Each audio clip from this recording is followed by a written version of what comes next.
Hey everyone, welcome back to another episode. This is SwagVintageAZ, and just a note, for this thrifting adventure, I had a little buddy with me doing the camera work. So if you are sensitive to fast camera work, which I know many people are, you may want to skip this one. I promise the next videos will be slower. So here we are getting started. I saw this really interesting piece of a large rabbit holding a leaf. It was loose, it was weird and probably not vintage, so I left that. Then there was a really pretty windmill out of ceramic, though not entirely spectacular, so I left that one as well. And here we are. Oh, and I find the first keeper of the day.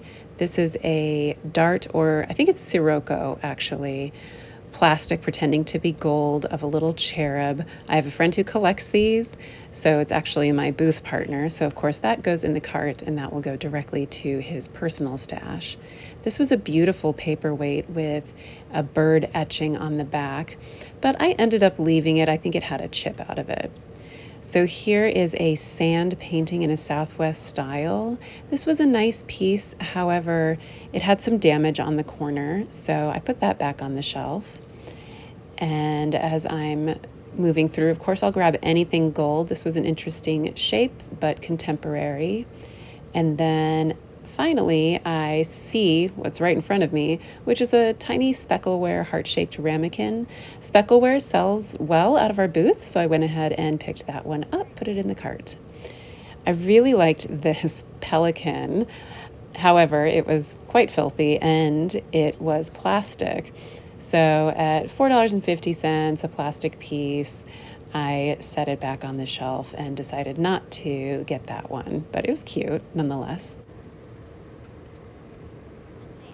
Wanted to check out these plates. I mean, these were absolutely stunning in an Asian style, very bright, in great condition. But we have so much decorative dishware in our booth that I decided to pass on it. And at $3.50 each, I couldn't quite pull the trigger on those. Another geometric gold piece. And then in this pile, I spied something that had potential, and it is a long neck giraffe cast metal piece. I love this cute little animal, totally intact, really cute piece, and I put that in our antique booth. And I'll pick up anything brass, of course. This is an ashtray. It used to have a shell kind of decor on the sides, but it's all been popped off, and I thought, nope, it's broken, so we're gonna think about it. Oh, I thought about it, but I ended up not picking it up. And I loved this. Oh, look over here. Hang on. I found two brass vintage owls. These are just a classic. They were a little pricey at $4.50 each, but I couldn't pass them up. And then I'm just scoring on the animals. I thought these kitties were so cute with their wire tails.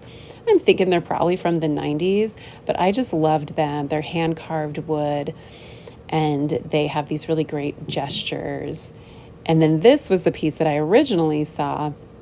It's a gold-painted fake antler candle holder, and just as I was about to say yes to it, I found a big old piece chipped off. So we left that one behind, sadly. I really wish that had been complete because I love that piece. It'd be great for the holidays. And then here is a soapstone duck. Looks like maybe a soap dish, but it was, I think, $5 or $4, so I left that. And then again, fast camera work, everybody, but I found these little resin ducks for $1 each. And then I just liked this sweet little kitty, so we picked it up. This is a multi-stone owl. I definitely grabbed that one, and then right next to it was an ironwood owl. Just gorgeous, both of them. And at $2.50 each, those were a definite yes. And as you can see, my hands are just overflowing. There was just like boom, boom, boom, animal after animal. So I apologize again about this camera work, but hey, all in the hands of a small one, right? So here we go, and I found the third cat. This one's my favorite. It's stretching its back. And then there was this other one with the wire tail, but had a crack, and I didn't like it as much. So I went ahead and picked up that third cat, and now there's 1, 2, and 3 of the kitties, and I will show you later the listing for those and after I have them all styled up. This, I have this piece on my shelf now. It was $3.50. It's a signed studio pottery piece. It's a cracked egg that fits together, and then there's a bunny head on the top of it. It is super weird. I don't know if I should sell it online or if I should put it in the booth. I mean, it's just such an oddity. So now I just have this curious piece in my inventory and I'm trying to figure out what to do with it. Into the glassware and the mugs. We are searching, doing a slower pan. Pretty good camera work here, gotta admit. And I pick up these two martini glasses with a postmodern zigzag handle. And these are by Libby after I looked them up. So those are listed in my shop right now. And I think they would be so fun for the holidays, for cocktails, of course. And looking back in, not seeing much. Nice gold rimmed glass there, but was not vintage in nature. And then we move into the dishware, and look what I found. These are the matching saucers to the coffee cup teacups that I picked up last time I was at this thrift store, and those are listed alongside the matching pieces now. So I was really happy to find those. I had just passed over them the last time. These I put them in a cart, but they did not survive the sanity check. They're just a little too contemporary. I liked the amber glass. They were high quality, good price too. They were both really cheap, but I just didn't think they would quite sell. So I ended up setting them back on the shelf after carrying them around. So here I am in this aisle looking very curiously at these pieces. I saw that it was, oh, and there it is. It's a candle holder. Very interesting kind of industrial look. I did not buy these, but I was so curious about them I had to pull them from the shelf, and I ended up setting them back in. Then moving into the vases. As you know, if you've been following my channel, I pick up these $1.50 pieces of clear glass because I propagate houseplants and I have a little station with multiple vases. And so I found that really cool kind of concentric circle bubble piece. And then this one is just kind of fun. It has a heart. And I always look for like a small opening at the neck because that's what makes the propagation easiest. So they went straight into the cart at $1 and $1.50. And here's our cart so far. A lot of animals, a lot of little tiny things. And moving into kind of the pots. And I found this. It was a contemporary piece. However, I kind of wish I had picked this one up. It has such great colors and just really nice stripes, but I ended up leaving it and I'm kind of regretting that now. And that's going to happen a couple times in this video. These were a pair of nice gold pieces.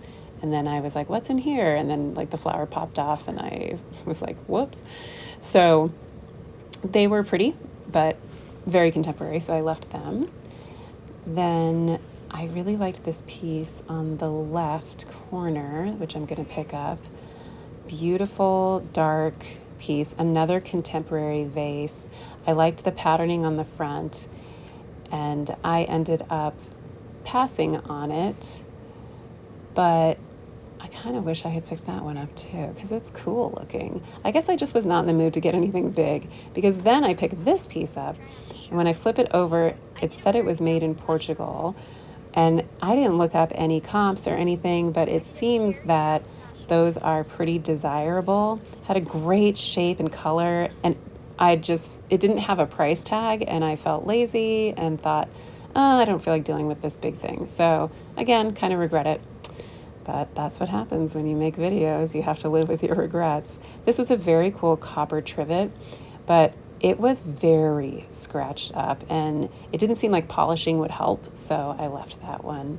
These were just kind of funny. I thought that this was contact paper, but it turned out it was like eco-friendly wrapping paper, and there was just roll after roll after roll of it. So we inspected it and then, of course, decided against it. But it's really funny the things that you find at the Goodwill. So I hope that someone put that to good use because apparently it's good for the earth to use that wrapping paper. And into some plastics, I found this obviously vintage hairbrush. I think that for someone with a more romantic aesthetic, that might have been a score, and someone willing to clean a hairbrush, but I just wasn't going to go there, so I left it. And I'm wondering if I should have picked this up, although it was pretty banged up. Definitely vintage, seemingly copper with a wood handle. And I learned later that copper kitchenware is very popular, so I might start looking more for that and learning how to discern good pieces from bad pieces. So here I am in the jumbled up wood shelves, my favorite place. And I found this very interesting, oddly shaped bowl that had this rim on it. And I thought this might be a part of a Lazy Susan kind of thing. And then I found this pillar that had some spinning pieces. And I thought, okay, do these go together? So you're going to see me put this together, and I'm telling the camera person about how this works. I'm trying to figure it out, and then finally, pop, there it goes. So from here, the hunt was on. I wanted to find the rest of the pieces for this Lazy Susan, and we're in a frenzied search for it. Again, this camera work is just fun, I'll say that. And I'm looking and searching and looking and searching, and I sadly could not find another piece, not one other piece of the bowls. I mean, there had to be at least 4 or 6 of them to complete the piece, per tier. And I think there were 2 tiers. So we gave up, and then I got distracted by these hunk of wood coasters, which I really liked them. They were signed, and they had this funky painting on the top, which was cool looking, but the bark on the sides was peeling and coming off. So in spite of being a nice set, that damage I just couldn't quite think, I didn't think it would sell with that, so I had to leave that one behind. And then this is obviously a vintage piece, very yellowed, so just a little too yellow for me, so I left that one behind as well. And that'll do it for the wood shelves. Sadly, no big scores there. One more investigation here, a nice wood carved parrot, and left that. Really awesome editing happening. And then this was a coconut candle with legs. So pass that one by. Nice wood box, but of course the lid didn't work, so we're going to leave that one behind. And anything else? I don't think so. They were so jam-packed, but we just didn't see any potential peeking through. I did see this cheese board, but it was missing the glass.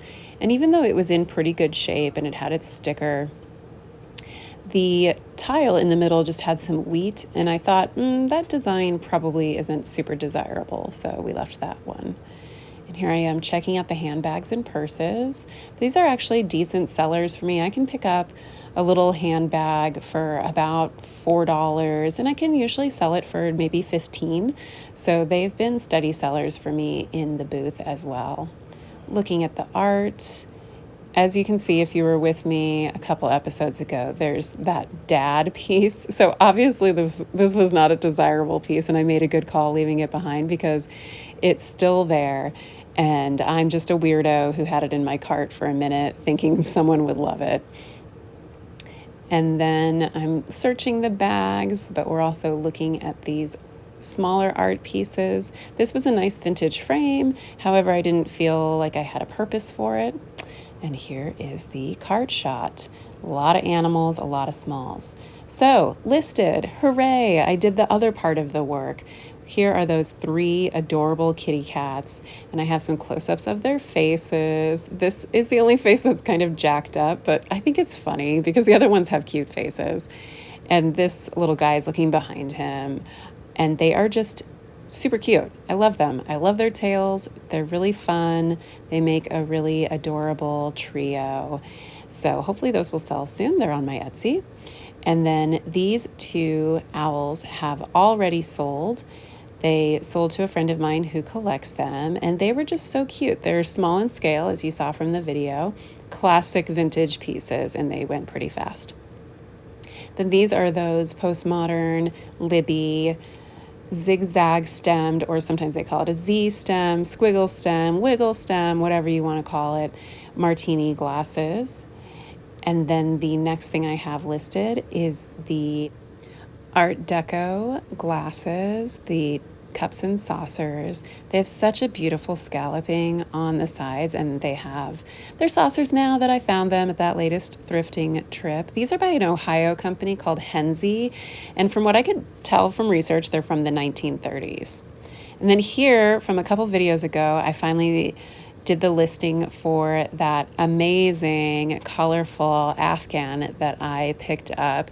It's in really good condition and it's really big too. So this was definitely a score. I love the colors. It looked great in every room in my house. So I hope someone snags that soon. And then just a reminder, this little guy is still for sale. I'm using him in my holiday decorating. He is so gorgeous. I have him listed. You saw me polish him a few episodes back, and so I'm hoping someone grabs him. Still available. Very cute, dude. All right, what's sold? This is an ancient listing from when I first started, and Etsy ran an ad. They take a huge cut, but they took my Fiesta, which is great. It's sold. The last of those Libby lemon glasses sold. This really cool mirror sold, and so did these adorable little brass mice, as well as the poodles, which you were there when I grabbed those. So I'm really happy those sold as well. And then this was a big sale for me. These two A. Santini horse head bookends. Took a while for them to go, but they were great.